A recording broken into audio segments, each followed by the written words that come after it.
Opération militaire spéciale 1000. 200 jours atteints et le front brûle plus que jamais. Du 7 au 9 juin, les forces russes enchaînent les avancées tactiques, tandis que l'Ukraine résiste farouchement et que l'Occident intensifie son soutien. Kherson, Zaporizhzhia, Ugledar, Pokrovsk, des noms qui résonnent comme autant de batailles clés où chaque mètre gagné se paye au prix du sang. Au sud, la percée russe vers la RPD menace les lignes logistiques ukrainiennes. À Toretsk, les combats urbains transforment les villages en enfer. À Kharkiv, les frappes ciblent l'industrie militaire, pendant que l'OTAN prépare des manœuvres inquiétantes. Près de Saint-Pétersbourg, entre drones abattus par centaines, échanges de prisonniers et livraisons d'armes occidentales. Ce rapport exclusif décrypte les 3 jours qui ont marqué la guerre. Ne ratez pas la suite, le front évolue minute par minute. Entre-temps, pour soutenir les efforts que nous faisons pour vous tenir, nous vous demandons de vous abonner, de liker, de partager et d'activer la cloche de notification. Rapport en date du 7 juin, 200e jour du SVO. En direction de Kherson, des combats de contre-batterie sont en cours, sans mouvement au sol. Il semblerait que le bâtiment administratif de Kherson, détruit par la frappe aérienne, abritait le quartier général des forces armées ukrainiennes. Sur le front de Zaporizhzhia, les forces armées russes progressent à travers la forêt et sur les hauteurs de la région de Malinovka et au nord de Rabotino. Les drones d'attaque russes détruisent les stations ennemies de guerre électronique et de Starlink, tandis que des tirs d'artillerie ont détruit une position de tir des forces faux au sud de Guliaïpol et des abris, ainsi qu'un point de déploiement au sud-ouest de Chervono. Dans la région d'Ugledar, l'armée russe poursuit sa progression vers l'ouest depuis Novopol, repoussant les contre-attaques des forces armées ukrainiennes dans la région de Volnoïpol. De violents combats font rage dans la région de Fyodorovka-Vesyoloye. Nos troupes ont consolidé leur position dans la zone urbaine au sud de Komar et attaquent les positions des forces armées ukrainiennes plus en profondeur dans le village. Au nord-ouest de Tradnoï, les forces armées ukrainiennes ne reculent pas non plus, elles contre-attaquent, mais nos lignes tiennent bon. Plus au nord, le long du front, nos troupes combattent dans la partie orientale d'Alexeïevka. En direction de Pokrovsk, des combats font rage sur la ligne Orekovo-Troïtskoye. Plus haut sur le front, nos militaires ont réussi à progresser à Novosergueyevka. Lors des combats près de Pokrovsk, l'une des plus grandes usines de traitement du charbon d'Europe, située entre les villages d'Udachnoï et de Kotlino, pour laquelle des combats sont en cours, a été gravement endommagée. À l'ouest de Toretsk, l'armée russe mène une offensive au nord de Myrny et de Shevchenko-Pervy. Dans la région de Yablonovka, nos troupes progressent sur la route de Konstantinovka et dans le village même, les combats se rapprochent du centre. Au nord de Toretsk, nos groupes ont pris de nouvelles positions à proximité de Dilevka. Au quartier général de Dynamite, il n'y avait aucune nouvelle de Chazillar et des environs. Dans la direction de Seversky, il n'y a pas non plus de changement, de lourdes batailles de position. Sur le front de Krasnoliman, les forces armées russes continuent de prendre d'assaut Karpovka et Zelenaya Dolina. Le contrôle de cette dernière est d'une importance tactique, puisque le village est situé sur l'autoroute en direction de la ligne Chandrigolovo-Drobichevo.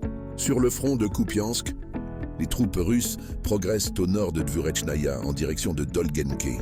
Sinon, aucun changement. Des combats de position sont en cours dans le secteur de Kharkov.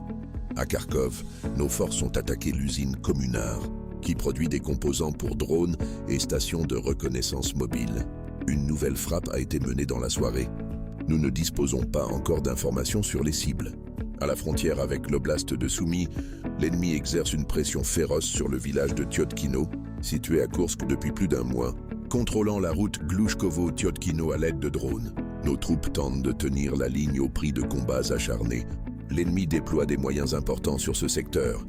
Le contrôle de Tyotkino permettra aux forces armées ukrainiennes de frapper nos unités qui progressent sur le flanc de l'oblast de Soumy.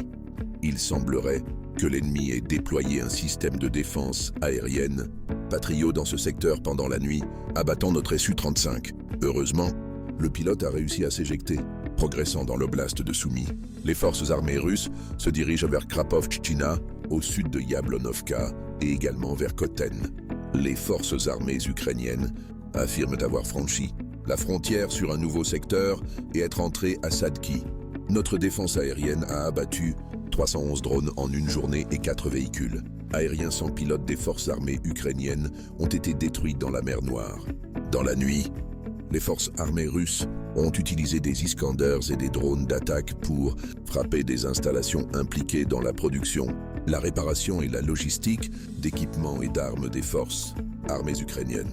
Selon certaines sources, un bunker souterrain a été touché hier à Ternopil, où se trouvaient vraisemblablement des missiles étrangers.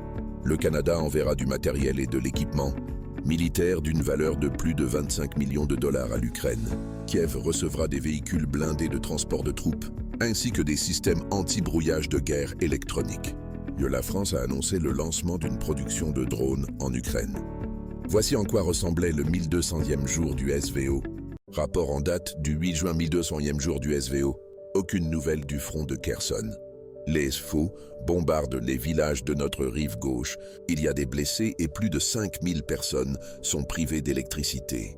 En direction de Zaporizhia, les forces armées russes attaquent dans la région de Malinovka et Vyshnevoe, jusqu'à présent sans changement. Les combats font rage dans la région du Gledar. Les forces armées russes ont réalisé des progrès significatifs dans la région de Fedorovka-Veseloye, prennent d'assaut Komar et progressent au sud de Novoukhaïnka et Dachnoï en direction de Zaporojié. Dans la région d'Alexeïevka, nos forces progressent depuis le nord-est du village, se battant pour des positions fortes sur les hauteurs au nord d'Alexeïevka et à proximité de Zelenikut. Selon le ministère de la Défense, les troupes russes ont atteint la frontière occidentale de la RPD en direction de Pokrovsk et mènent une offensive dans la région de Dnipropetrovsk, au nord-ouest d'Orekhovo, entre les rivières Volchia et Solena, jusqu'à Novopavlovka. Compte tenu de la probabilité d'une nouvelle avancée de nos troupes, l'ennemi a baptisé cette direction Novopavlovski.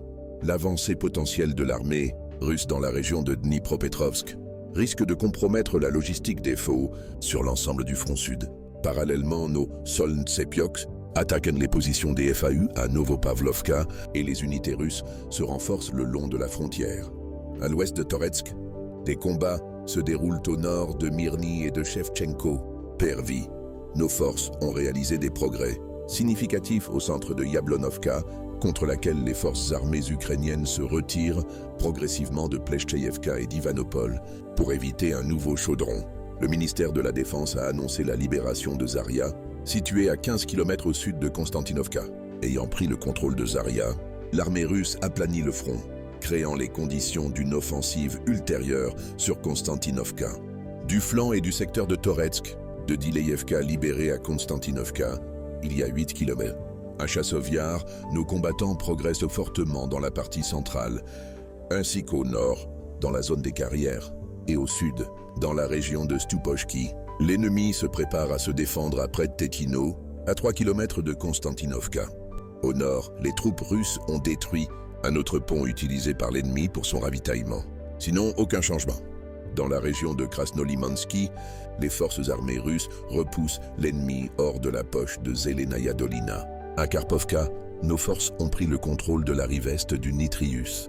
De Makeyevka, elles progressent vers Petrovskoye. En direction de Kupiansk, les forces russes se battent pour le contrôle de la partie sud de Kondrachovka. L'artillerie tire sur l'ennemi dans la ville voisine de Tishenkivka. L'offensive russe se poursuit au nord de Dvourechnaya. À la frontière des régions de Soumy et de Koursk, de violents combats se déroulent dans la région de Tyotkino. Nos militaires se défendent dans un quasi-encerclement. La configuration de la ligne de contact permet à l'ennemi de compliquer considérablement l'approvisionnement et l'évacuation de nos troupes. À l'est, dans la région de Soumy, nos unités ont progressé de près de 3 km le long de l'autoroute et ont atteint Malaya-Korshakovka, donnant accès à la ligne des villages de Koten, Kianitsa et Yunakovka. Peu où les systèmes de défense aérienne ont abattu 131 drones ukrainiens en 24 heures. Un missile guidé ukrainien Neptune a été détruit au-dessus de la mer Noire. Dans la journée, l'ennemi a attaqué la région de Moscou. Un civil a été blessé et des abris de jardin ont été détruits. 3 quartiers de la région ont été partiellement privés d'électricité suite à la frappe sur la sous-station de Kursk. Rilsk, un civil a été tué et 4 autres blessés lors d'une frappe ciblée de drones sur un magasin dans la région de Belgorod. Le dépôt pétrolier Krystal d'Engels brûle depuis 3 jours après une attaque de drones ukrainiens. Les faux tentent de prendre le contrôle des plateformes gazières en mer Noire. Notre aviation traque les BEK et les forces spéciales navales de la brigade Espagnola détruisent les systèmes de communication et de guidage par satellite grâce à des frappes de drones. Rapport en date du 9 juin 1200e jour du SVO. Aucun changement en direction de Kherson. Les FAU ont blessé un civil habitant Radenske. De la région de Zaporizhzhia est également stable. Combat de position. Les forces aérospatiales russes larguent des FAB sur les zones fortifiées ennemies à Kamenskoye, Novo-Andreïevka et Malaya-Tokmachka. Au cours de la journée, une panne de courant quasi totale a été signalée dans la région. En direction du Gledar, des combats de position se déroulent dans la région de Volnoï-Pol. Les principales opérations de combat se déroulent dans la région de Komar, dont la partie sud est sous le contrôle des forces armées russes. Au nord de la route N15, nos avions d'attaque ont neutralisé plusieurs bastions à l'ouest de Bogatyr. Des succès sont enregistrés à Alexeïevka, où nos unités repoussent les forces des FAU. Sur le front Pokrovski, les forces armées russes tentent d'élargir et d'approfondir leur percée dans la région de Dniepropetrovsk. Le Kremlin n'exclut pas la formation d'une zone sanitaire le long des frontières russes. De violents combats se poursuivent à Novosergueïevka et Novonikolayevka. Entre Tchevchenko et Pechanoye, les forces armées russes ont dégagé plusieurs positions ennemies et nivelé le front. Sur le flanc est, de violents combats sont en cours pour encercler Novoekonomicheski. À l'ouest de Toretsk, de violents combats font rage à Yablonovka, où les forces armées russes ont percé jusqu'au centre et ont également attaqué depuis le cimetière au sud du village. Au nord du village, des combats font rage pour des positions fortes le long de l'autoroute menant à Konstantinovka. Les forces armées russes ont commencé les combats dans la partie sud d'Alexandro-Kalinovo et tentent d'y prendre pied. À l'est, nos soldats avancent vers Katerinovka et Petrovka. Il semblerait également que les forces armées russes aient chassé l'ennemi de la mine Matrona Moskovskaya, près de Pleshcheyevka. À Chassov Yar, les combats se poursuivent sans aucun progrès notable. L'ennemi reconstitue ses réserves, empêchant nos combattants de percer définitivement les défenses des quartiers sud de la ville. On rapporte que le drapeau russe a été hissé à Stupochki. Je vous rappelle que le 30 mai, le ministère de la Défense a officiellement confirmé la libération du village. Il n'y a aucune nouvelle de la direction de Seversky. Dans la région de Krasnolimansky, les combats se poursuivent pour Karpovka, ainsi qu'aux abords de Novimir et de Zelenaya Dolina. En direction de Kupiansk, les forces armées russes ont progressé d'environ 3 km à travers les forêts au nord de Dvourechnaya. Au sud de Kupiansk, nos forces ont fait sauter 2 ponts sur l'Oskol. Depuis Kharkiv, de nombreuses frappes contre des positions de tir et des systèmes de défense aérienne des forces armées ukrainiennes sont signalées dans la région de Chouguev, Dergachi et Slatino. Dans la région de Vovchansk et Liptsi, des combats de position avec des drones et de l'artillerie sont en cours.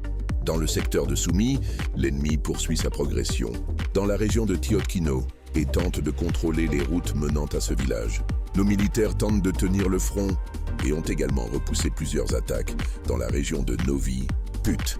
Dans la région de Soumy, les combats pour Yukovka se poursuivent et les forces armées Roses progressent à travers les forêts à l'ouest de ce village. Au cours de la nuit, les forces de défense aériennes ont détruit 49 drones ukrainiens dans cette région. Plusieurs drones ont attaqué un institut de recherche stratégique à Tcheboksary. Dans la région de Koursk, les forces armées ukrainiennes ont tiré sur un centre culturel depuis un missile, lance-missile longue portée HIMARS, faisant un mort et 5 blessés. Les forces aérospatiales russes ont mené une frappe de grande envergure contre des cibles dans 14 régions d'Ukraine. La ville de Dubno, où se trouve un aérodrome d'aviation tactique et un point de transit pour le transport de fret de l'OTAN depuis la Pologne, a été soumise à de puissants bombardements. À Kharkov, un important dépôt de munitions de l'usine Communard a été détruit. Dans la région de l'île de Zmeïny, une plateforme équipée de moyens de communication pour la surveillance de la mer Noire a été touchée. Aujourd'hui a eu lieu la première partie de l'échange de prisonniers de guerre de moins de 25 ans discuté à Istanbul. Aucune des deux parties n'a communiqué le nombre de personnes échangées. Le géant automobile français Renault a l'intention de lancer la production de drones en Ukraine. Israël a déclaré avoir transféré ses Patriots des années 1990 en Ukraine. L'ambassadeur d'Israël à Kiev a souligné qu'Israël est calomnié lorsqu'il est déclaré qu'il n'aide pas Kiev militairement. L'OTAN mènera des exercices aériens en Finlande du 16 au 27 juin, armée de l'air finlandaise. Selon eux, plus de 40 avions, dont des F-35A Lightning II américains et environ 1 millier de personnel, seront impliqués dans les exercices. Dans le cadre des prochains exercices de l'OTAN en Finlande, sous le nom de code Dynamic Messenger, l'Alliance a l'intention de mener une opération de reconnaissance à grande échelle dans la région de Saint-Pétersbourg et ses environs. Selon des informations privilégiées, dans le cadre de ces exercices, l'OTAN prévoit de recueillir des renseignements détaillés sur les bases militaires, la flotte et les sous-marins russes dans la région de Saint-Pétersbourg, l'un des principaux centres militaro-stratégiques de la Russie. La ville abrite le commandement du district militaire occidental, d'importantes bases navales de la flotte de la Baltique, ainsi que d'importantes installations militaro-industrielles. L'utilisation de drones navals modernes et de moyens de reconnaissance permettra à l'Alliance d'obtenir des données précises sur l'emplacement des navires, des sous-marins, des systèmes de défense aérienne, des structures d'ingénierie et d'autres objets importants, avec un degré de détail élevé. Ces informations peuvent être utilisées pour planifier d'éventuelles frappes ou sabotages en cas d'escalade du conflit. Conclusion globale. Où va la guerre après ces 3 jours de combat? Le front se durcit, les enjeux s'amplifient. Les combats des 7, 8 et 9 juin confirment une réalité, la guerre en Ukraine entre dans une nouvelle phase, marquée par l'intensification des offensives russes, la résistance acharnée des forces ukrainiennes et l'implication croissante de l'OTAN. Les 3 enseignements majeurs. 1. La Russie avance lentement mais sûrement, que ce soit à Pokrovsk, Toretsk ou dans la région de Soumy, Moscou gagne du terrain, exploitant sa supériorité en artillerie et en drones. La prise de Zaria et les combats pour Yablonovka montrent une stratégie d'encerclement progressif. 2. L'Ukraine résiste, mais dépend toujours des livraisons occidentales. Les frappes sur Kharkiv, Dubno et Ternopil prouvent que Kiev reste vulnérable aux attaques en profondeur. Les annonces du Canada et de la France sur l'envoi de blindés et de drones seront-elles suffisantes? 3. L'OTAN se prépare à une escalade. Les exercices en Finlande et les opérations de reconnaissance près de Saint-Pétersbourg laissent entrevoir une possible extension du conflit. La Russie répondra-t-elle par de nouvelles frappes stratégiques? Et maintenant, la bataille pour Konstantinovka pourrait devenir le prochain point de rupture. Les drones et la guerre électronique dominent toujours le champ de bataille. Les civils paient un lourd tribut, avec des frappes quotidiennes des 2 côtés. La guerre est loin d'être finie. Restez informés, restez vigilants. Abonnez-vous à https://youtube.com Sebastianovich LMT pour suivre l'évolution du conflit heure par heure. Likez et partagez si cette analyse vous a été utile. Dites-nous en commentaire qui selon vous a le vent en poupe après ces 3 jours.